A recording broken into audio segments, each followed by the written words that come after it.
안녕하십니까. 힙한TV의 윤필환입니다.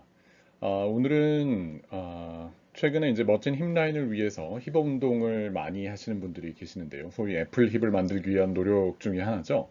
그래서 힙업이 굉장히 유행이고 이에 관련된 운동에 관한 유튜브도 많이 있고 운동 방법들도 많이 소개가 되어 있는데 제가 외래를 보면서 이런 운동을 좀 과하게 하시는 경우에 또 어떤 특정한 또 고관절의 형태를 갖고 계신 분들 중에 이 힙업 운동을 하다가 고관절을 다치시는 경우가 있어서 정확히는 고관절이 아니라 골반 쪽에 통증이 생기는 경우가 있어서 이와 관련된 유튜브를 준비해 봤습니다. 힙업 운동 잘못 알고 잘못하다가는 다칠 수도 있다. 오늘 어떤 내용인지 한번 살펴보겠습니다. 소위 이 덩키킥 운동이라고 하죠. 당나귀가 이 뒷발질을 하는 이 모양과 비슷하다고 해서 우리나라 말로는 뭐 당나귀 뒷발질 운동 이렇게 하는데 대개는 운동하시는 많은 분들 중에는 힙업 운동, 힙 익스텐션 운동, 뭐 힙 고관절 신전 운동, 아니면 당나귀 뒷발질 운동, 아니면 덩키킥 이렇게 잘 알려져 있습니다. 되게 운동하는 방법은 굉장히 여러 가지가 있고 각각의 뭐 모양에 따라서 다양한 용어들이 쓰이고 있는데 대개는 이런 운동 방법 아니면 정말 덩키킥처럼 이렇게 조금 더 높이 올리는 방법 아니면 좀 더 과도하게 좀 더 많이 올려서 근력을 강화시킨다라고 말씀하시기도 하고 어떤 분들은 이렇게 서서 또 무게를 달고 다리 뒷발질 하듯이 이렇게 킥을 차시는 다양한 운동 방법들이 소개가 되어 있습니다.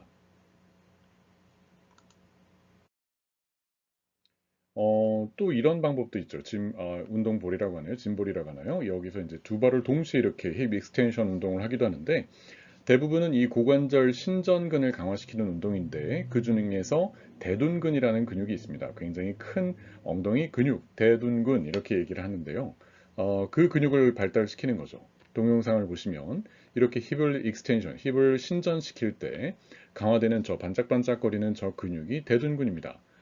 대둔근이 이렇게 신전 운동을 할 때마다 강화가 되고 조금 더 확대해서 보면은 저쪽에 이 엉덩이의 가장 모양을 잡아주는 근육이 대둔근이라고 할 수가 있죠. 근데 이제 고관절 신전 운동을 할 때 뒤에 어떤 구조가 있는지를 좀 알아볼 필요가 있는데요. 바로 저런 좌골신경이 있습니다. 그리고 근육들이 저렇게 점점 보면은 그 위를 덮고 있는 것이 바로 대둔근인데요. 저게 대둔근입니다. 어, 근데 저 대둔근을 다시 한번 없애본다면, 지워본다면 방금 보신 것처럼 저 좌골신경이라는 게 있거든요. 근데 좌골신경이 대퇴뼈와 골반뼈 저 아래쪽 부분을 좌골이라고 하는데요. 좌골 사이에 위치를 하고 있습니다. 조금 더 돌려볼까요? 다시 근육들을 다 한번 치워보고 하면은 저 대퇴뼈, 다리뼈와 골반뼈 사이에 저 좌골신경이 있죠. 삼천으로 이렇게 요리조리 돌려보면은 저 사이에 있습니다. 제가 무슨 말씀을 드리려는지 좀 아시겠죠? 잘못하다가는 뼈와 뼈 사이에 있는 저 신경이 중간에 끼어서 뭔가 좀 문제를 일으킬 것 같지 않나요? 실제로 고관절을 다시 한번 확대를 해봤습니다. 이제 고관절을 뒤에서 본 모양인데요. 저 골반뼈 쪽 아래쪽 부분을 좌골이라고 하고, 이제 고관절 대퇴골은 뭔지 아시겠죠? 저 사이의 공간이 저 정도로 좀 넓게 있어야 됩니다. 그런데 어떤 분들에서는 희한하게 저기가 좀 좁은 분들이 있어요. 참 우리 몸은 굉장히 다양하거든요. 뼈의 모양은 굉장히 다양합니다. 저렇게 좀 그 공간이 상대적으로 좁아서 다시 비교를 해볼까요? 원래 그냥 일반적으로 문제가 없던 분들에 비해서 공간이 좀 좁습니다. 그죠? 확연하게 좀 차이가 나는 것 같죠? 그럼 이런 경우에 어떤 문제가 생길까요? 저렇게 넓은 공간에 아까 그림에서 보여드린 것처럼 뼈하고 뼈 사이, 좌골과 대퇴골 사이에 좌골신경이 지나가는데 평상시엔 별다른 문제가 없습니다. 그런데 어떤 원인에 의해서 마치 대퇴비구 충돌 증후군처럼 고관절 충돌 증후군처럼 골반 쪽에 뼈가 좀 자라나오거나 이런 경우에 고관절을 움직일 때 특히 사실 신전할 때도 물론 그렇지만은 다리를 우회회전할 때 다리를 바깥으로 돌릴 때 그 사이에 대퇴뼈와 좌골 뼈 사이에서 이 신경이 좀 눌릴 수가 있죠. 신경뿐만 아니라 아까 보여드렸듯이 굉장히 많은 근육들이 있거든요. 그 근육들이 사실 조금 짓이겨질 수 있을 것 같다라는 생각이 드시죠. 그럴 수 있습니다. 그렇게 반복적인 운동에 의해서 그냥 일반적인 동작이나 뭐 크게 심하지 않은 동작에서는 별다른 문제가 없는데 반복적이고 그리고 좀 과한 운동이나 동작 중에서는 저런 뼈의 형태를 가지신 분들은 충돌이 생길 수가 있겠죠. 그래서 실제 환자분의 사진입니다. 이렇게 지금 할 제가 때 동영상입니다. 아무렇지도 않으시죠? 반대쪽은 괜찮아요. 해보시고 아, 어, 아, 왜 회전하는 겁니다, 다리를. 아, 네. 아까 해당되는 부위에 자극을 했더니 통증이 있는 이렇게 거죠. 할때 그런 환자분들의 MRI를 보면 사실 이 MRI를 탁 보면은 많은 분들은 이게 뭐지 싶으실 거예요. 그런데 여기를 보시면 아까 대퇴뼈와 좌골뼈 사이의 공간이거든요. 원래는 저렇게 좀 넓어야 되는데 어떤 분들은 저희가 굉장히 저렇게 좁아져 있습니다. 2차원적으로 사진을 찍으면 공간이 굉장히 넓어 보이지만 MRI나 CT처럼 3차원으로 이제 고관절 골반 구조를 잘 들여다보면은 저 공간이 굉장히 좁은 걸 알 수가 있죠. 근데 그 좁은 것뿐만이 아니라 우측에 있는 MRI와 좌측에 있는 MRI를 잘 비교해 보시면 그 뼈하고 뼈 사이에 원래 색깔이 저렇게 그냥 진한 회색으로 아무런 문제가 없어야 되는데 아까 저 좁아 보이는 저 부분은 굉장히 뭔가 하얗게 보이죠. MRI 상에서 저렇게 좀 하얗게 신호강도라고 표현을 하는데 뭔가 좀 이상이 있어 보이는 부분은 소위 일반적인 용어로 염증이 있다, 뭔가 이상이 있다 이렇게 생각을 할 수가 있거든요. 저 부분이 아파질 수가 있는 거죠. 네. 골반에서도 또 충돌이 일어나는 겁니다. 전에 살펴봤던 대퇴비구 충돌, 고관절 충돌, 앞쪽 부분에서 주로 충돌이 일어났다면 이걸 또 용어가 있거든요. 좌골 대퇴 또는 대퇴 좌골 충돌, 증후군 이렇게 얘기를 하는데 골반 뒤쪽에서도 충돌이 일어나는 겁니다. 위에서 보시는 것처럼 그림에서 공간이 넓은 분들은 MRI에서 실제 찍었을 때 저 공간이 넓죠. 근데 좌측처럼 실제 공간이 좀 좁은 골반 모양을 갖고 계신 분들은 아래쪽에서도 공간이 굉장히 좁아서 저렇게 충돌이 막 일어나는 겁니다. 엑스레이를 보셔도 대략적으로 알 수가 있어요. 오른쪽에 그 엑스레이를 가지신 분들은 공간이 넓죠. 근데 왼쪽에 엑스레이를 보면 저렇게 공간이 좁죠. 정말 다양합니다. 정말 다양한 분들이 계시고 다양한 뼈의 모양과 다양한 고관절, 골반 모양을 갖고 계시기 때문에 모든 운동이 좋다고 해도 모든 경우에 다 그렇게 적용되는 것은 아니라는 거죠. 그래서 제가 외래에서 볼 때 좀 안타까운 경우가 많아서 유튜브를 찍게 됐습니다. 몸에 맞는 운동이 있다라는 거 항상 제가 강조하는 내용이죠. 아까 그림으로 보여드렸지만 실제로 이렇게 3차원으로 저희가 CT를 찍어보면 다시 한번 볼까요? 공간이 넓죠. 그런데 이쪽은 공간이 좁죠. 이런 분들이 계신 겁니다. 네.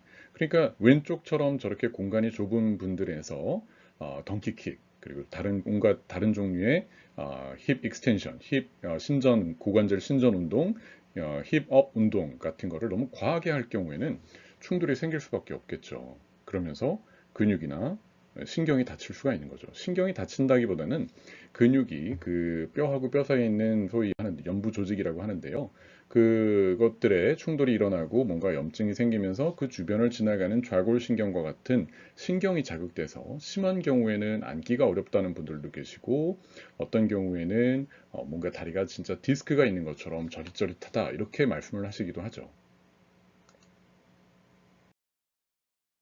그래서 운동 방법을 고려를 했을 때요. 힙업 운동을 보통 이렇게 좀 팍, 팍 이렇게 차올리는 분들이 있잖아요.